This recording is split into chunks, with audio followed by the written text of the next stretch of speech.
Apple and Nvidia, they might not like each other, but Nvidia is starting to look a lot more like Apple every single day.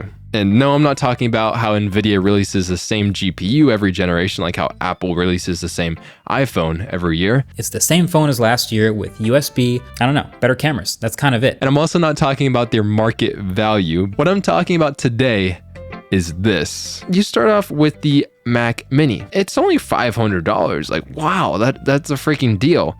It has an 8-core CPU, a 10-core GPU, but it has 8 gigabytes of memory and only 256 gigabytes of storage. Well, you could get another version of it that costs $700. You get the same 8-core CPU and the same 10-core GPU, but you still get 8 gigabytes of memory, and you're paying $200 for only 256 gigabytes of storage. But you're like, oh, I really want some more RAM. If you jump up to $1,200 on a Mac Mini, you can get 16 gigabytes of RAM. And even at that point, it's like, oh, there's an M2 Pro. You might as well just get the Mac Studio at that point. Come on, guys. So yeah, we all know Apple. We all love Apple. They're the best company in the world. They hold just enough from you at each tier of product that you're enticed to upgrade to the next one to solve the problem of the one before it, but then they mark up their prices extremely high, which leads me into these graphics cards. The RTX 4070,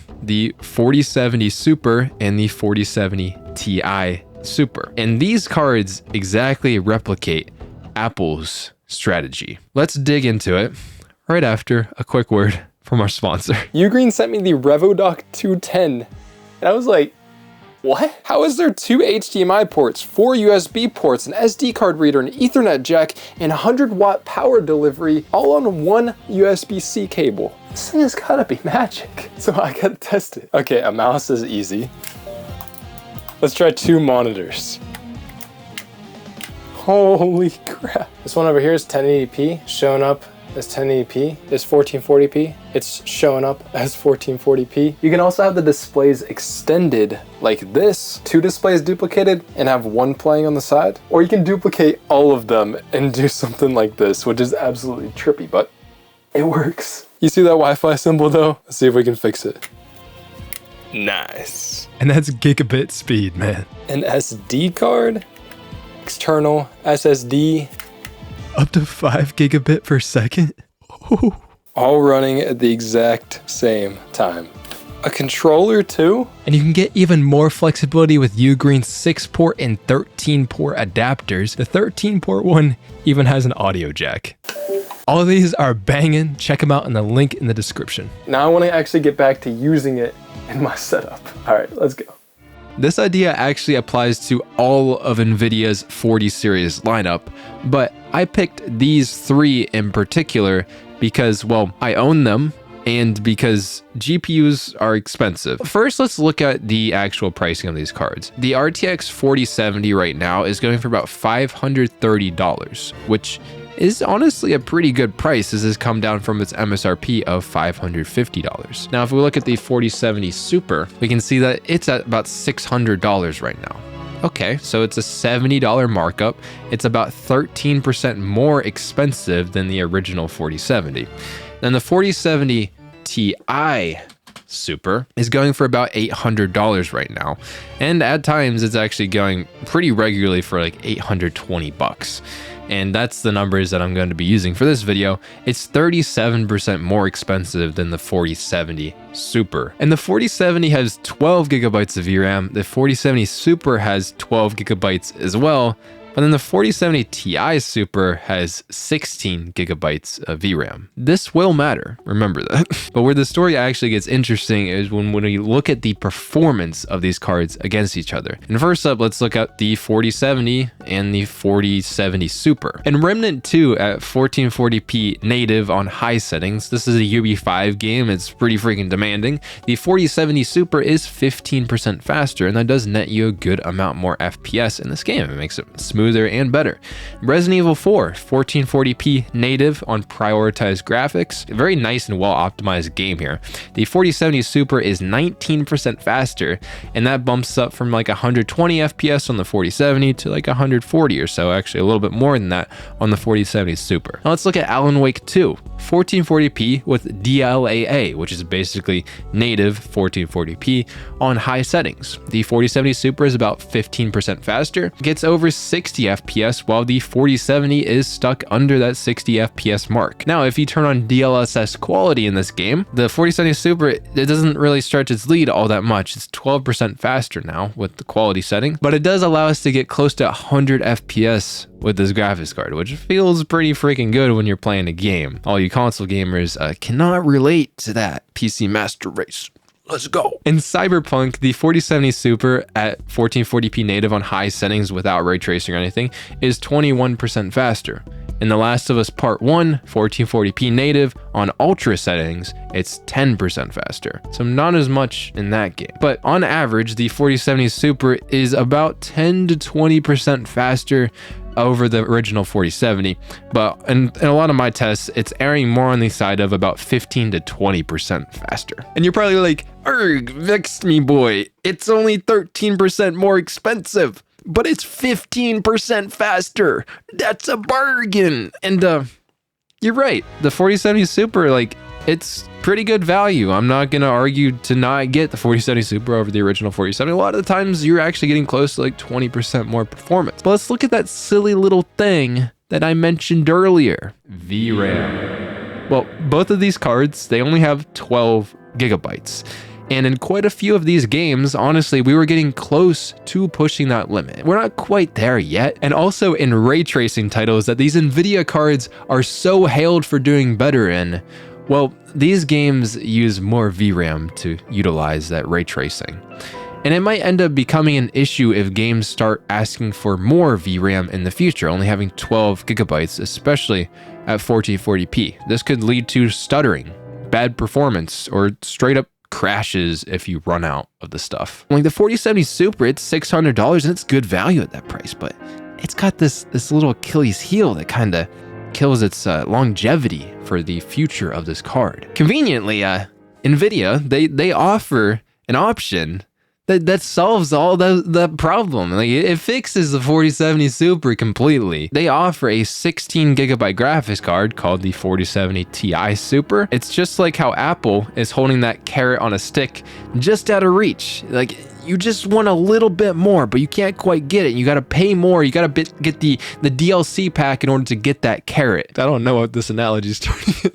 Nvidia is doing this with the 4070 Ti Super. Is it worth 37% more, besides that VRAM type thing? Well, let's see when it comes to the performance. In A Plague Tale Requiem, 1440p on ultra quality scaling mode on high settings, this game is absolutely gorgeous. Like, do you just see the character model? It's like, wow. It's so detailed. They just killed this, and this isn't even like a huge studio or anything. I don't know. I'm just gushing about this. It's a good game. It's 27% faster in this game versus the 4070 Super. So that 37% difference in price is looking pretty good here. And in Power World, this is an Unreal Engine 5 game, but it doesn't use Nanite or Lumen or anything. This is at 1440p native on high settings. 29% faster in this game. It's good too. But honestly, out of games I tested, that's about the end of it. In Alan Wake 2, 1440p with DLAA, high settings, it's only 11% faster here. Way below that 37% that's needed to, justify that price difference. Cyberpunk, 1440p native on high settings, 13% faster. Jusant, an Unreal Engine 5 title that honestly shows Unreal Engine 5 with Nanite and Lumen, but runs well. And it's probably because of the pretty low polygon kind of style here. It's only 13% faster in this game. Yeah, so that's not that good. So the average works out that the 4070 Ti Super is only about 20% faster than the 4070 Super.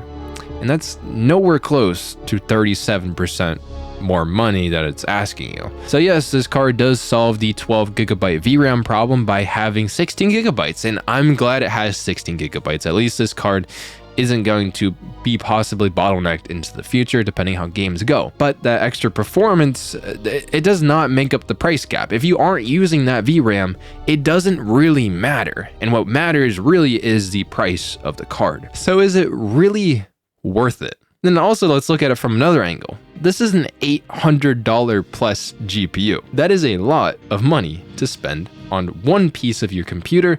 And remember, games are mostly for entertainment.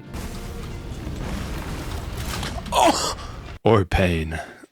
On this $800 plus GPU, can it play games at 4K? It can. Sometimes it does it well, sometimes it doesn't. And it's usually on the most demanding games, it's not doing as well at 4K. It is $800 plus. Can this card do all that crazy ray tracing stuff that Nvidia hails so much for? Not really. Sometimes it's better than the 4070 Super, but it's not blowing me away with its performance. It's decent. Like, this card is fast. It's just, is it $800 fast?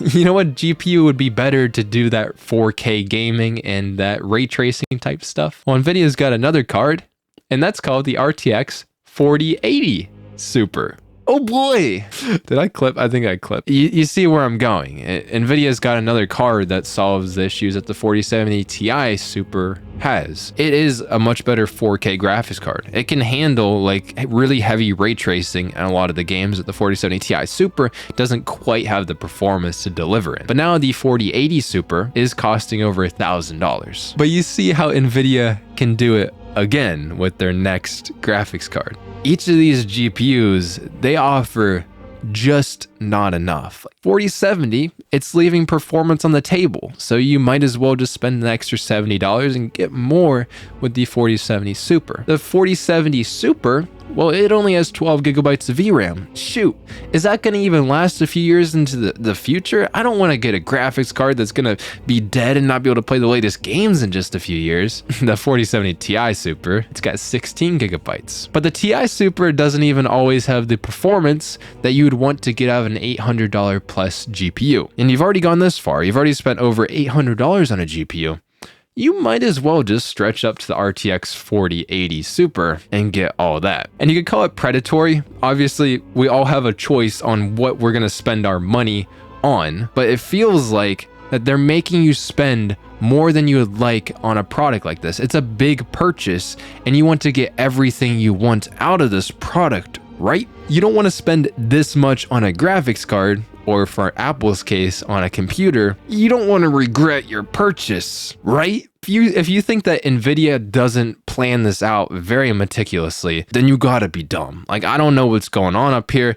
You knock and it echoes, okay? Nvidia carefully and meticulously organizes their pricing, performance, and say like VRAM or feature compatibility with certain graphics cards in order to walk you all the way up the pricing stack. And yeah, this stuff is pretty yucky. It's a little bleh. You might be wondering, AMD, they also make graphics cards. Do they do the same thing? Not really. I don't see this with AMD. So if you compare something like the 7800 XT versus the 7900 XT, there isn't like this, at least to me, this strong pull to upgrade to that other card. I mean, the 7900 XT is a better 4K graphics card, and the 7800 XT is geared towards 1440p. So if you want to upgrade, you can. They're like $200 apart. They're not close enough to entice you to make that leap. The only area that I think I've seen AMD do something that's kind of predatory would be something with the 7700 XT versus the 7800 XT. There's a big gap in performance, and the 7700 XT only has 12 gigabytes of VRAM versus 16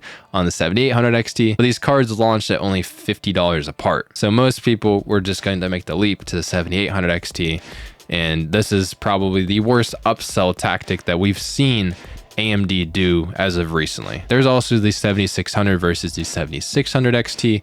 I don't think that one's particularly egregious. There was the 7900 XT versus the 7900 XTX, and a lot of people just bought the XTX, but now the 7900 XT is way cheaper than it was at launch, so I don't think that's that big of a deal either. And I honestly think that AMD does this strategy, and that's because they don't have that dominance and power over the market like Nvidia does. Nvidia can just sit there and be like, this graphics card, it costs this much money, money and people will probably buy it. All this time, AMD is constantly fighting against Nvidia for some market share. If AMD was the dominant one though, do you think they would do the same thing? All I can say with this is just kind of a word of advice. Try to be reasonable with your spending. For example, if I was going with Nvidia, the 4070 Super, it's really solid value. The 12 gigabytes, it kind of sucks, but it's not that big of a deal, at least to me. And in the future, because of that VRAM limitation, to me, I would just have to be aware that I'm probably going to have to tweak settings in maybe newer games that want more VRAM out of your graphics card, because I don't think 12 gigabytes is at all unreasonable on a card right now.